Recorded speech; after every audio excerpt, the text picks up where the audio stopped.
on day 7 of the long walk. Right? Mile 25.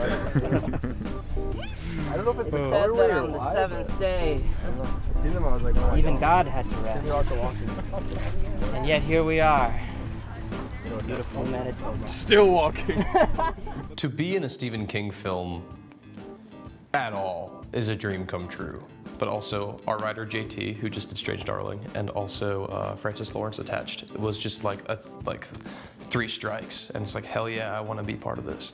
And the role of Stebbins was really attractive to me because of the nature of it, the kind of like solitary lone wolf kind of vibe, and to be kind of like this mysterious character who kind of keeps to himself, and then we see him powering through and wondering, who is this guy, what is he doing, why is he here? I had read the book before meeting with Francis, and so I got to really dive into it, where I saw that my character was actually a combination of 1, Stebbins, and 2, this other character who didn't make it into the film named Scrum. Because there are 100 boys in the book and only 50 in the movie, so they took elements of other boys and they kind of combined them into who we see on screen.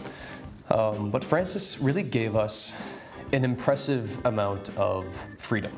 And in a way that's daunting, but in a way it gives you, Pandora's box of what you can bring on screen. Reading about experiences where groups of people have to endure something together in which survival is not guaranteed, you realize that it's inevitable that bonds will develop, unless there's rules or there's, external factors that prevent people from getting together. Humans are social creatures. I think even if the rules say you should be against each other, you're gonna make friends. You're gonna try to make allies. You're gonna try to do anything, I think, to get your mind off of just, walking for the rest of your life. These are really well-written characters, well-written by Stephen King and then well-adapted by JT. And so that truth, that humor, it's all there. That's what pulls you into the real movie, right? 3, 2, 1, walk across to the move, and action! A lot of you are gonna die on this hill, maybe more than half. Happened 6 years ago, 28 total. Let's set a record, boys. The Long Walk is an annual competition to instill work ethic amongst the nation's boys and the factory workers.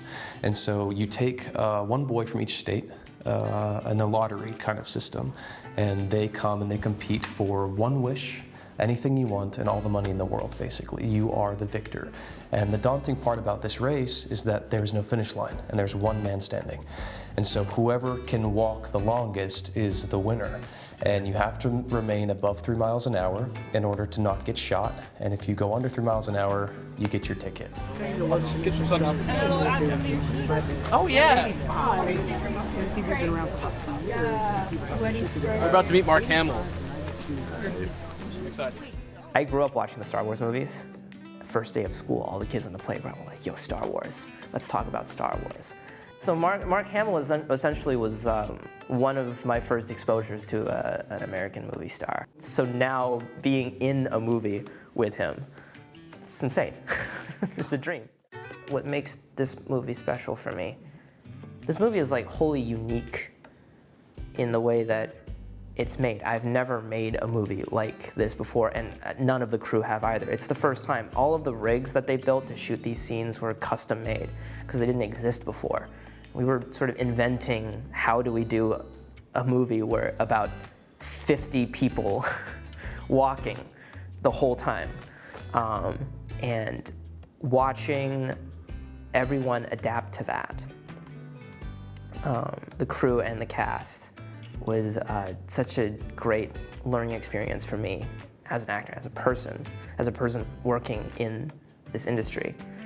And I also love that The Long Walk is a very physical kind of movie, but if you really look at what it is, it's kind of like a play. There's time to develop the humanity of each character and the humanity of the interactions between the characters. So to be able to do that was really cool.